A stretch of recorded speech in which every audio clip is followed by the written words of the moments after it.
The office was a ghost ship adrift in the twilight hour between Christmas and the New Year, a cavern of glass and steel held captive by the persistent, melancholic glow of half-lit garlands. Every desk was a barren island, every silent phone a monument to the absence of laughter and urgent, year-end business. Nora sat at her workstation, a lone figure in the vast, dim expanse. Her headphones were a shield, not against noise, but against a silence so profound it seemed to hum with the echoes of every conversation that had died there. Her fingers moved over the keyboard with mechanical precision, tap, tap, tap, tap, a steady performance of composure. She was, to any invisible observer, perfectly fine. Then a sound that was not her own. The boardroom door sighed open, spilling a trapezoid of warmer light into the cool blue gloom. Ethan emerged, looking as though the final, frantic week of December had physically pressed down on his shoulders. His jacket was slung over an arm, his shirt sleeves rolled to the elbows in haphazard folds, his tie a dark, loosened noose. He looked, in a word, unraveled. Their eyes met across the empty desks, a collision of two solitary planets in a deserted sky. A polite, universal surprise lifted their eyebrows, the scripted reaction of two colleagues who believed themselves to be the last souls in the building. "Nora," he said, his voice a quiet gravel that seemed to absorb the faint blink of the lights. "I didn't think anyone was still here." "Used finishing the quarter-end files," she replied, her own tone carefully modulated, a pleasant, professional alto. She removed her headphones, letting them rest around her neck like a forgotten necklace. The silence rushed in to fill the space between them, thicker now. Of course he nodded, taking a few steps closer, but stopping at a respectful, managerial distance. The Bradley account? And the Chun portfolio? They wanted everything settled before the holiday. She gestured vaguely at her screen, a landscape of numbers and grids. "It's supposed to ice over tonight. The roads might be treacherous later." I saw the forecast. A white Christmas, finally, just a week too late. He offered a small, weary smile that didn't quite reach his eyes. Those familiar hazel eyes she had once known how to read like a beloved book, now shuttered behind a pane of polite detachment. This was their dance. It had been for 3 months, since the promotion, since the restructuring, since the night they had agreed, with shattered calm, that an office romance, their office romance, was a complication they could no longer afford. The emotions were still there, palpable, as the charged air before a snowstorm. But they walked around them with the cautious reverence of archaeologists avoiding buried, unstable ground. He moved towards the sleek kitchenette, his shoes soft on the carpet. "Can I make you a coffee?" "It looks like it might be a long night for both of us." "Thank you. Just black, please." She watched him move, the familiar set of his shoulders, the way he rubbed a hand over the back of his neck when he was tired. Her heart performed a slow, aching roll in her chest. He returned with 2 mugs, setting hers carefully on the coaster beside her mousepad. For a moment, his fingers were close to hers. Neither moved. The scent of the bitter brew mingled with the faint, clean spice of his cologne. "The decorations seem sad after everyone's gone, don't they?"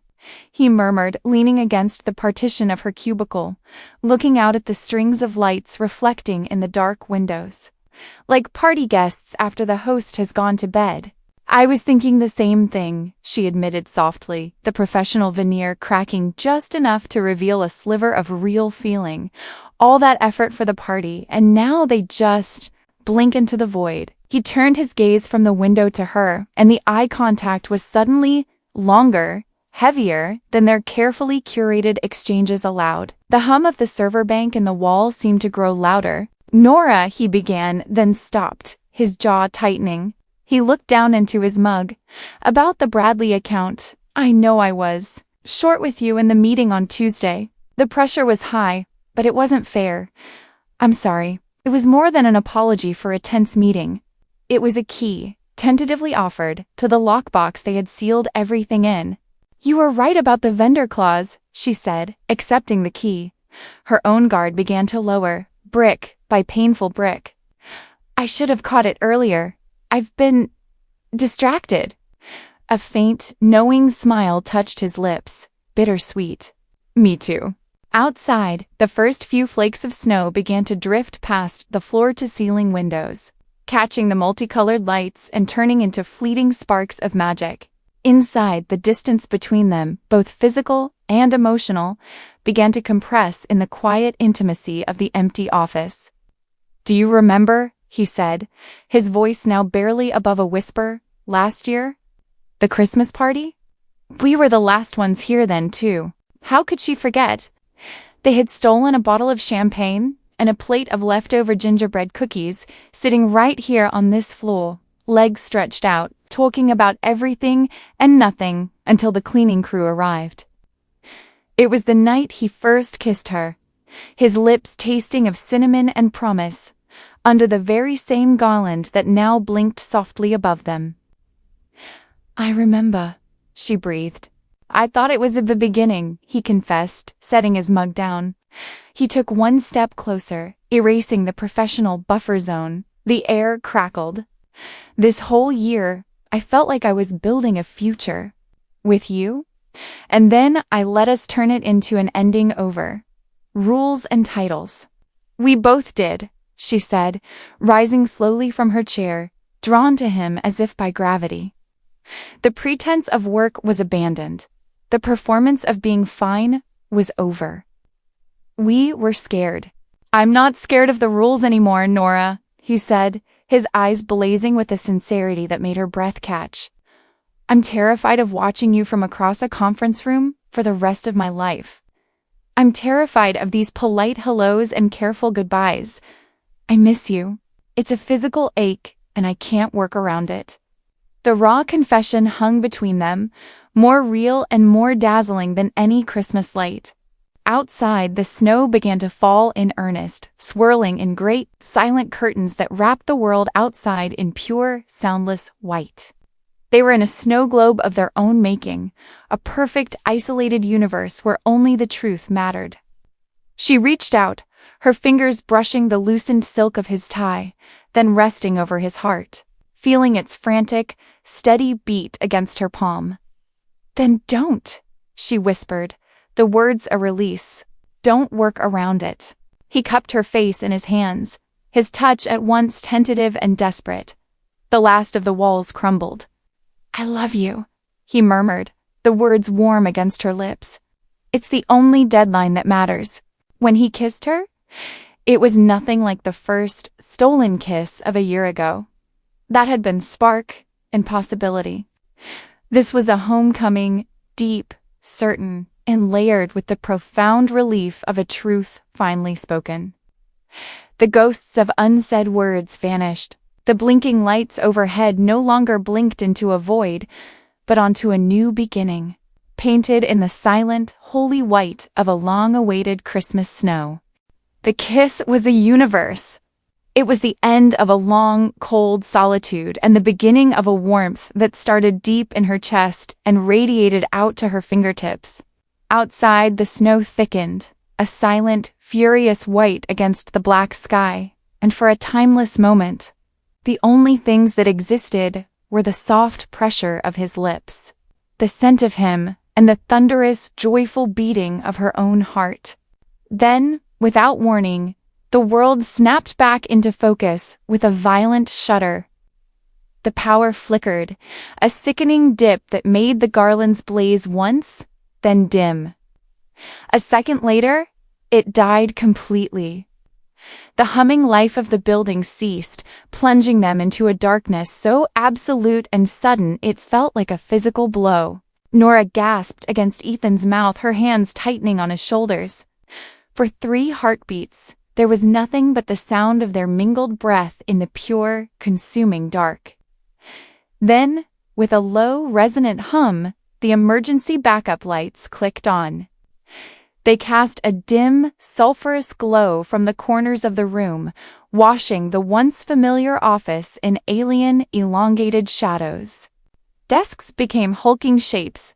Their own shadows stretched like giants across the far wall, fused together. The festive lights were dead, leaving only this austere, intimate twilight. "Well," Ethan murmured, his voice a low vibration in the quiet. He didn't let her go. His arms remained around her waist, solid and real. That's a dramatic punctuation. A breathless laugh escaped her. "The universe doesn't approve of our timing." "I disagree." He leaned his forehead against hers. In the strange, shadowed light, his features were etched in gold and deep gray, more handsome and more vulnerable than she'd ever seen him. "I think it's setting the mood."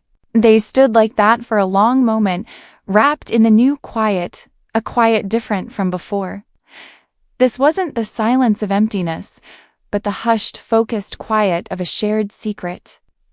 The storm outside now had a voice, a low moan as it whipped snow against the glass walls. They were in a capsule, a world reduced to the circle of faint light around them. He finally loosened his hold, but only to take her hand, lacing his fingers through hers. "Come on. We should see if the break room flashlight is where it's supposed to be. And maybe find some of those emergency blankets from the first aid kit. It's going to get cold." They moved through the eerie landscape of their office, hands linked. The usual paths felt unfamiliar, obstacle courses of looming chairs and phantom cubicles. They found the heavy-duty flashlight in its bracket, and its bright, solid beam carved a path through the gloom, making the emergency lights seem even weaker in comparison. He located a stash of foil survival blankets in a cabinet, their crinkling sound absurdly loud. They made their way back to her workstation, the epicenter of their changed world. And he spread 2 of the metallic sheets on the ground, creating a makeshift, silvery island. Sitting side by side, shoulders touching, backs against her filing cabinet, they talked. At first, it was the easy, practical talk of the moment, the unpredictability of the storm, the profound quiet of the 40-story building without its mechanical heart, the surreal fact of being its only inhabitants. "It's like we're the last 2 people on Earth," Nora said, watching their breath fog in the beam of the flashlight, which he'd pointed at the ceiling to create a soft, makeshift moon. "I've had that fantasy before," he admitted quietly, his gaze on her profile. Though it usually involved a tropical beach, not a frozen high-rise. She smiled, nudging his shoulder with hers. The simplicity of the contact sent a thrill through her. A comfortable silence settled, filled only by the wind. Then Ethan turned his head, studying her in the diffuse light. His earlier intensity softened into something more searching, more tender. "Nora," he began, his voice gentle, "can I ask you something? Why didn't you take any time off? You had the days. Everyone else vanished by the 23rd. But you've been here every day. Even today, the 28th. The question, so kindly asked, landed with the weight of an anvil. The easy intimacy of the dark shifted, plunging into deeper, more personal waters. She looked down at her hands, at the empty coffee cup she'd unconsciously retrieved and now held in a white-knuckled grip. The warmth from the earlier kiss seemed to recede, chased away by a colder, older memory. She exhaled a slow, shaky release. The truth, which she had boxed and buried under spreadsheets and deadlines, rattled its lid. With him here, in this raw, honest space where all pretenses had already fallen, there was no point in the performance anymore. "I couldn't face it," she said, the words torn from some hollow place inside. Taking time off meant going home. And home. Home doesn't feel the way it should anymore. She felt him still beside her, listening with his whole being. "This year?" she continued, her voice barely above a whisper, yet echoing in the vast room. "It took too much. Mom's diagnosis in the spring, the endless, brutal cycle of treatments that just stole her from us, piece by piece. Then the funeral in October, right when the Christmas decorations started going up in the stores. A hot tear escaped, tracing a path down her cheek. She didn't wipe it away. My dad is a ghost in that house now. He just moves from room to room, looking at all her things. The Christmas tree she loved so much, with its silly, mismatched ornaments we made as kids. He couldn't even bring the boxes down from the attic. Neither could I. She finally chanced to look at him. His eyes were glistening, his expression one of pained understanding. He didn't offer a hollow platitude. He simply waited. "So come in here." She gestured around the dark office to this predictable chaos of numbers and deadlines. It was an escape. It was a problem I could actually solve. A world where grief wasn't the central, ruling fact of every single minute. Christmas only reminds me of everything I lost. Everything I couldn't fix. The silence in my childhood home is louder than any silence here could ever be. The confession hung between them, raw and exposed. Nora felt more vulnerable than she ever had, even more than in their most intimate moments before. Ethan took her hand, his grip steady. "I'm sorry," he said quietly. "I knew about your mom, but I didn't understand how deep it went. I hid behind doing the right thing for our careers and forgot to do the human thing." "We both did," she said. Being colleagues was easier than being two people in pain. He turned fully toward her, resolve hardening in his eyes. "Then let's stop choosing easy. Come with me." "Where?" "We're trapped." "Up," he said, a spark of his old adventurous smile returning. "The emergency elevator still works." "The roof? In a blizzard?" "Exactly. You said Christmas only reminds you of loss. What if we made a new one right now? Just us." Before she could respond, he was already pulling her up, grabbing foil blankets and a flashlight.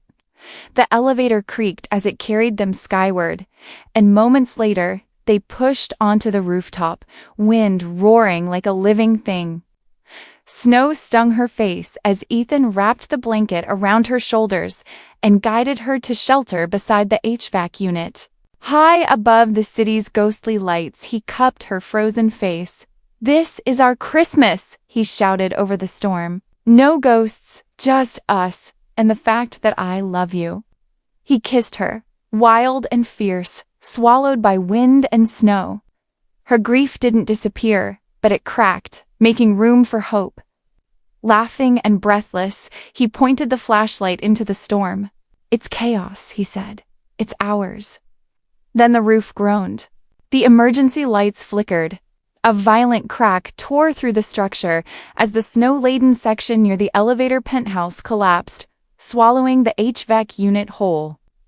The deck tilted, hurling them toward the opening.